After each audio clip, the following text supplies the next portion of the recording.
बादशाह ऐं ग़ुलाम जी कहाणी। आज़ाद पियू यूट्यूब चैनल में भरीकार ऐं आहियां मुख़्तियार जरवार। प्यारा साथियो, अॼु हिकिड़ी कहाणी आहे बादशाह ऐं ग़ुलाम जे मुतलिक़। सिम जा बादशाहनि जो बादशाह त्रपाक पाण आहे, पर हीउ को ज़माने जो हिकिड़ो बादशाह हो जंहिं वटि हिकिड़ो ग़ुलाम हो। उहो ग़ुलाम अकुल ऐं इल्म में भड़ हो ऐं तमामु वॾी समझदारी रखंदो हो। हिकिड़े ॾींहुं बादशाह खे वेठे वेठे अची ख़्यालु थियो त छो न हिन जो इम्तिहान वठिजे ऐं हिन जी ॾाप ऐं अकुल जो इम्तिहान वठिजे। ॾिसिजे त भला ही ग़ुलाम केतिरे पाणी में आहे।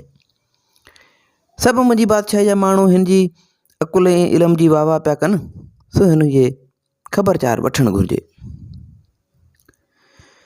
पोइ साईं बादशाह जो हुकुम थियो, सफ़र जो संभाउ थियो। साज़ सामान ऐं लश्कर साण करे बादशाह ऐं ग़ुलाम ॿई सफ़र ते निकिरी पिया। से हलंदे घुमंदे फिरंदे हिकु ॾींहुं ॿ ॾींहं थींदे थींदे जो हिननि खे 7 ॾींहं गुज़री विया। ऐं परे वञी किथे निकिता। परे वञी किथे पहुता। बादशाह हिकिड़े हंधि मंज़िल आई ऐं ग़ुलाम खे हुकुम कयईं त ग़ुलाम, अॼु जो अॼु मूंखे राणी ऐं मुंहिंजी बानी ॿई हिते आणे ॾे। अॼु जो अॼु मूंखे आणे ॾे, न तुंहिंजो अखियूं कढी छॾींदसि। से बादशाहनि जा बादशाहाणा ख़्याल, सो बादशाह जो हुकुम बि अजीबो ग़रीब हूंदा हुआ। से ग़ुलाम वीचारो ॾकी वियो त भला 7 ॾींहं जो सफ़र करे असां हिते पहुताऊं त हाणे 7 ॾींहंनि जो सफ़र में ऐं हिकु ॾींहं में राणी ऐं बानी हिते कीअं आणींदसि। हिकु त साईं ग़ुलाम ॾकी वियो, मुंझी पियो, पर अकुल खां कमु वठंदे अकुल जो इस्तेमालु करे पंहिंजे नौकरनि चाकरनि खे हुकुम ॾिनई त मिटी ऐं कानियूं आणे ॾियो। जॾहिं ताईं मिटी ऐं कानी इहे ॿई शयूं आणे उते पेश कयूं वियूं, उहे शयूं अची वियूं, तॾहिं उन ग़ुलाम हिननि मां हिकु राणी ऐं बानी जा भूता ठाराए तयारु कराए वरिता। ऐं बादशाह खे अर्ज़ु कयईं त बादशाह सलामत, राणी ऐं बानी ॿई हाज़ुर आहिनि। से बादशाह ॾाढो ख़ुशि थियो ऐं राति जो राणी सां गॾु सुम्ही रहियो। जॾहिं से राति जो राणी सां गॾु सुम्ही रहियो ऐं सुम्ही निंड कयईं, ऐं जॾहिं सुबुह थियो तॾहिं बानी खे हुकुम ॾिनई त राणी खे तड़ पाणी करा।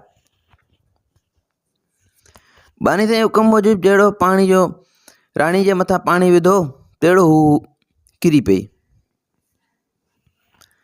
से राणी जेका मिटी ऐं काननि जी ठहियल हुई सा ज़ाहिर थी पई। ऐं थोरी देरि खां पोइ बादशाह राणी खे सॾु कयो, पर को बि जवाबु न ॿुधी सघियो।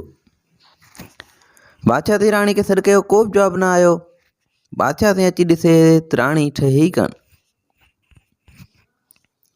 उन ते साईं बानी खां पुछाईं त राणी किथे आहे। बानी जवाबु न चईंदा क़िबला, जेकॾहिं मुंहिंजे मथां पाणी हारींदव तव्हांखे ख़बर पइजी वेंदी त राणी किथे आहे। बादशाह छा कयो, जो पाणी खणी बानी जे मथां विधो त छा ॾिसे, हू बि कख काठियूं थी पई ऐं किरी पई। से बादशाह जो इहा हालत ॾिठी त बादशाह कावड़ में ॻाढ़ो लाल थी पियो ऐं ग़ुलाम खे घुरायईं।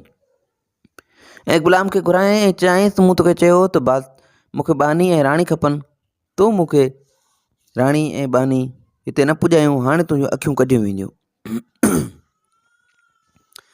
से बादशाह जे हुकुम जी देरि हुई, ग़ुलाम जूं अखियूं कढियूं वियूं। से ग़ुलाम वीचारो ग़ुलाम करे बि छा थी सघियो। ग़ुलाम जूं अखियूं निकिरण खां पोइ बि, अंधो थियण खां पोइ बि उहो ग़ुलाम बादशाह वटि पंहिंजे हयाती जा बाक़ी ॾींहं सुखिया ॾुखिया मिड़ई गुज़ारण लॻो। वक़्तु गुज़रंदो वियो। तव्हांजो हिकु ॾींहुं अहिड़ो अची इतफ़ाक़ थियो जो मुल्क में हिकिड़ो सामुंडी घोड़ो काहे पियो। उन ते बादशाहत में हिकिड़ो सामुंडी घोड़ो काहे पियो ऐं सॼे ख़लक में अची टाकड़ो विझाईं। राजनि जूं थी नंढूं फिटल हुजनि, सामुंडी घोड़ो जो ख़ौफ़ हरंदो हुजे, घोड़ो कंहिंजे क़ाबू में न पिए आयो। बादशाह घणेई हीला हलाया, पर कुझु बि कोन वरियो सरियो। आख़िरकार से बादशाह खे उन नाबीन ग़ुलाम जी यादगिरी अची वई, जेको अकुल ऐं इल्म में तमामु घणो तेज़ हूंदो हो। सो से उन ग़ुलाम खे घुराए चयाईं त तूं मूंखे घोड़ो झले ॾे, कीअं बि करे इहो घोड़ो मूंखे क़ाबू करे ॾे।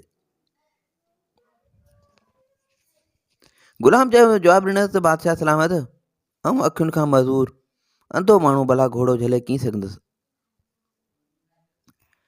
बादशाह चयोसि, जेकॾहिं तूं घोड़ो नथो झले सघीं त पोइ कहिड़े कम जो आहीं? तोखे माराए छॾींदुसि, या त मूंखे इहो घोड़ो झले ॾे। से ज़िंदगी सभु कंहिंखे प्यारी हूंदी आहे। बादशाह जो इहो हुकुम ॿुधी गुलाम वीचारो वेतर ॾकी वियो ऐं मजबूर थी बादशाह खे अर्ज़ु कयईं त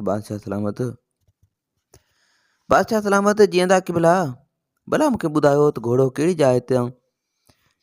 जाइ ते लहे थो, किथे मिलंदो, किथे लभंदो, इन जी मूंखे ख़बरचार वठी ॾियो। उन ते बादशाह जवाबु ॾिनसि त घोड़ो हर जुमे जी राति फलाणे हंध ते लहंदो आहे। तॾहिं गुलाम चयसि त मूंखे उन हंधि वठी हलो। बादशाह जो हुकुम थियो। नाबीन गुलाम केतिरनि ई माण्हुनि सां गॾिजी उन हंध ते वञी पहुतो जिथे सामुंडी घोड़ो अची लहंदो हो। नाबीन गुलाम ख़बरचार वरिती ऐं बादशाह खे सराह ॾिनाई त बादशाह सलामत इन हंध ते हिकिड़ो तलाउ ठारायो वञे। से बादशाह जो हुकुम थियो। हफ़्ते अंदरि ई तलाउ ठही तयारु थी वियो। आख़िरकार जुमे जी राति बि अची पई। तॾहिं बादशाह उन गुलाम ऐं ॿी ख़लक समेत अची तलाउ जे वेझो वेठो। थोरी वक़्तु गुज़रण खां पोइ घोड़ो अची उन तलाउ में किरियो। घोड़ो साईं उते अची लथो, जो वञी तलाउ में किरियो, पर अखियुनि में घोड़ो जेको हो सो गुम थी वियो ऐं रुॻो काठियूं पिए तरियूं। माण्हुनि उहे काठियूं खणी अची बादशाह जे अॻियां रखियूं। उन्हनि काठियुनि में हिकु सोनो पत्रो लॻल हो। हिकिड़ो ते पत्रो लॻल हो, ख़त लिखियलु हो, जंहिं ते अहिड़ा लफ़्ज़ लिखियलु हुआ जिन खे को बि पढ़ी न पिए सघियो। बादशाह ख़ुदि हैरान थियो, पर पोइ वरी बि गुलाम खे चयईं त ॿुधा त उन ई पत्रे ते छा लिखियलु आहे। गुलाम साईं का बि वाह न ॾिसी अर्ज़ु कयो त साईं, एतिरो मूंखे हथनि में ॾियो, इहो पत्रो एतिरो मूंखे हथनि में ॾियो जो आउं इनखे जांचे सघां। तॾहिं उनखे ईअं ई हेठि मथे हेॾां होॾां हथ सां लाहे घणे ताईं सोचे वीचारे पोइ चयईं। गुलाम चयो त साईं बादशाह सलामत, हिन में लिखियलु आहे त जेको बि शख़्स ही घोड़ो रोकींदो ऐं मूं वटि ईंदो ऐं हुन सां शादी कंदुसि। बादशाह जो इहा ॻाल्हि ॿुधी सो गुलाम खे चयईं त जल्दी ॿुधा त इहो घोड़ो कीअं रोकबो ऐं उन जी शहज़ादी सां कीअं मिली सघिबो। गुलाम जवाबु ॾिनो, साईं बादशाह सलामत, घोड़ो त कॾहिं को हिते हिन अव्हां जी तलाउ में झलिजी वियो आहे। हाणे अव्हां जी बादशाही में हू कॾहिं बि को नुक़सानु कोन कंदो। बाक़ी रही शहज़ादी, सो जेकॾहिं को गुराब तयारु थिए त उन में चढ़ी उनखे बि हली किथां हथु करे सघिबो। पोइ ते बादशाह जो हुकुम थियो। बादशाह जो हुकुम थी वियो ऐं हिकिड़ो गुराब ठही तयारु थियो, जंहिंमें बादशाह लश्कर ऐं उन गुलाम समेत सभु चढ़ी सफ़र ते रवाना थिया। बादशाह खे इन सफ़र में घणा ई ॾींहं गुज़री विया, पर घोड़े या शहज़ादी जी का बि ख़बर न पई। हिकिड़े ॾींहुं बादशाह खे गुलाम ॿुधायो त बादशाह सलामत, शहज़ादी हिन ई शहर में आहे। बादशाह उहो ॿुधी गुराब खे लंगर हणाइण जो हुकुम ॾिनो। जॾहिं गुराब ॿिठो, तॾहिं बादशाह वज़ीर अमीर साण करे शहज़ादी ॾांहुं रवानो थियो। तंहिंमहिल इन विच में शहज़ादी खे बि ख़बर पई त कंहिं ॾूरांहें ॾे जो गुराब अची लंगर हंदा थियो आहे। सो वेस बदिलाए जहाज़ वटि आई ऐं सॼी ख़बरचार वरिताई। जॾहिं शहज़ादी खे सारी हक़ीक़त मालूम थी वई, तॾहिं उन गुलाम खे पाण सां महिलात में वेठी वई ऐं शहज़ादी वटि हिकु अहिड़ो क़ीमती सोनो सुरमो हो जंहिं मां सराई भरे अखियुनि में पाताईं त थोरी देरि खां पोइ हुनजी ॿिन्ही अखियुनि में नूर वापसि अची वियो। उन बाद शहज़ादी पीउ खे न्यापोक मोकिलियो त बाबा साईं, मूं पंहिंजो घोटु ॻोल्हंदो आहे। उन जे पीउ उन ते ॾाढो ख़ुशि थियो ऐं पोइ हिन ॿिन्ही जी ॾाढे धामधूम सां शादी कयईं। से होॾां बादशाह खे जॾहिं हिन हक़ीक़त जी मालूमात मिली, हाल मालूम थियो, तॾहिं ॾाढो अची कावड़ियो ऐं शहज़ादी वटि दांहुं खणी वियो। पर शहज़ादी साईं हुनखे ॾाढो शर्मिंदो कयो ऐं चयईंसि त ए बादशाह तूं अखियुनि हूंदे बि अंधो हुएं, तोखे एतिरो बि अकुलु कोन हो त 7 ॾींहंनि जे मुफ़ासिले ते अक्षिंब में राणी ऐं बानी कीअं पहुची थिए सघियूं।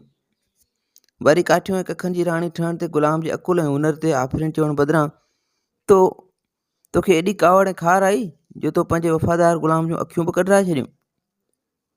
बादशाह सलामत, हाणे जंहिं रस्ते खां आयो आहीं ओॾे ई रस्ते तां वापसि हलियो वञ। बादशाह शहज़ादी जो जवाबु ॿुधी माछड़ी करे पंहिंजे मुल्क ॾांहुं रवानो थी वियो। सिमजा ॻाल्हि था कनि त थोरनि घणनि ॾींहंनि खां पोइ शहज़ादी जो पीउ बि सॼी हुकूमत जूं वाॻूं पंहिंजी धीउ जे हवाले करे छॾियूं। पंहिंजी धीउ जे हवाले करे वञी पाण इबादतूं करणु लॻो ऐं शहज़ादी वरी पंहिंजे मुड़ुस सां हयाती जा बाक़ी ॾींहं सुख ऐं शांति सां गुज़रण लॻा। शहज़ादी साईं पंहिंजी ज़िंदगी जा बाक़ी ॾींहं सुख ऐं शांती सां गुज़ारण लॻी ऐं ग़ुलाम बि साईं हाणे बादशाह जी नई ज़िंदगी सां पंहिंजो ज़िंदगी जो कारवार शुरू करणु लॻो। मुंहिंजा उमेदु आहे त हिन कहाणी जो मक़सदु तव्हांखे सम्झ में अची वियो हूंदो। हिन क़िस्म जूं वधीक किसा कहाणी ॿुधण जे लाइ असांजे यूट्यूब चैनल खे सब्सक्राइब कंदा ऐं फेसबुक पेज खे ॾिसंदा रहो। दुआनि में यादि रखंदा। अल्लाह हाफ़िज़।